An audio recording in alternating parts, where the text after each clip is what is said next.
आपातकाल की 50वीं बरसी पर लखनऊ लोक भवन सभागार में कार्यक्रम का आयोजन किया गया, जिसमें सीएम योगी आदित्यनाथ ने शिरकत कर आपातकाल की त्रासदी पर आधारित प्रदर्शनी का उद्घाटन किया। साथ ही भारतीय लोकतंत्र का काला अध्याय विषय पर संगोष्ठी का शुभारंभ हुआ। इस मौके पर सीएम योगी ने लोकतंत्र सेनानियों को सम्मानित भी किया। कार्यक्रम को संबोधित करते हुए सीएम योगी ने कहा कि आज ही के दिन कांग्रेस ने देश पर आपातकाल थोपकर संविधान, अभिव्यक्ति की स्वतंत्रता और नागरिक अधिकारों का गला घोटने का काम किया था।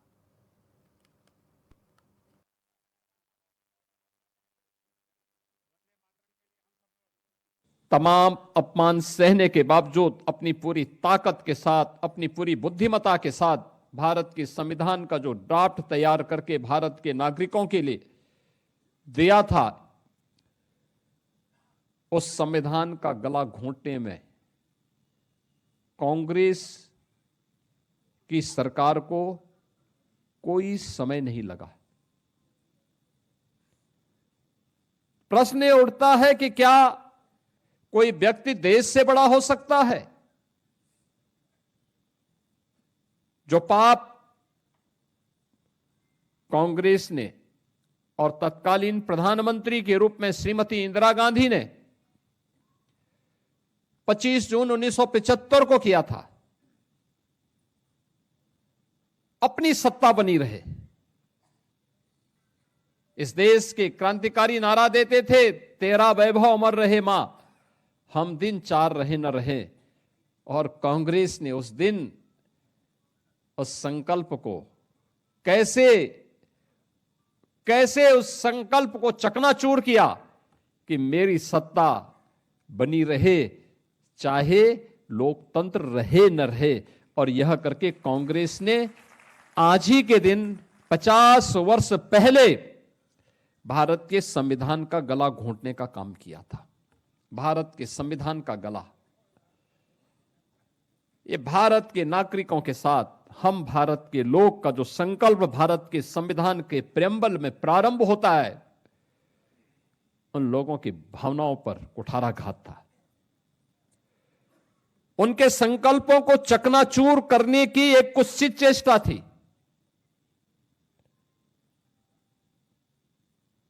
कैसे प्रेम्बल तक में देर रात्रि में उन्होंने संशोधन करके धर्मनिरपेक्ष और समाजवादी शब्द जोड़ करके भारत की आत्मा पर कुठाराघात करने का कार्य किया था, संविधान की आत्मा को चकनाचूर किया था।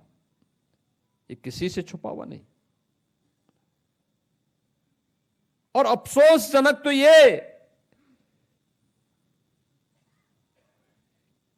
कि पहले आम चुनाव के बाद बनी हुई तत्कालीन पंडित नेहरू की सरकार से लेकर के लगातार जब भी कांग्रेस को अवसर मिला, कांग्रेस ने बाबा साहब भीमराव अंबेडकर और भारत के संविधान को अपमानित करने का कोई मौका गंवाया नहीं।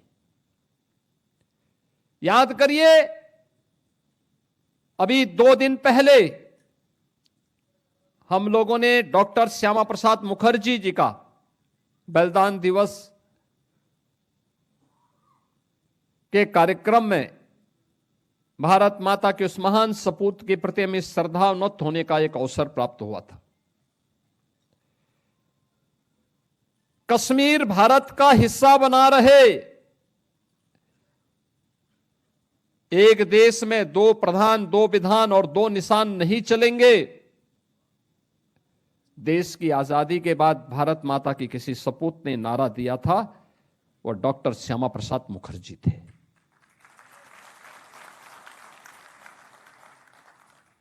जब देश एक संविधान 1950 में लागू करता है, एक संविधान के तहत पूरे देश को एकता के सूत्र में बांधने के एक संकल्प के साथ उसको लागू करता है, तो फिर कश्मीर के लिए पृथक व्यवस्था क्यों?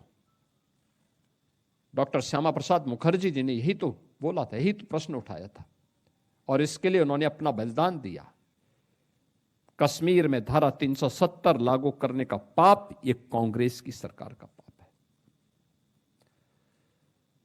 मीडिया के गले को घोंटने का काम ये कांग्रेस की सरकार का काम है। मौलिक स्वतंत्रता को रौंदने का काम संविधान लागू होने के तत्काल बाद से कांग्रेस नेतृत्व की सरकारों ने प्रारंभ किया और ये सिलसिला जो वहां से प्रारंभ हुआ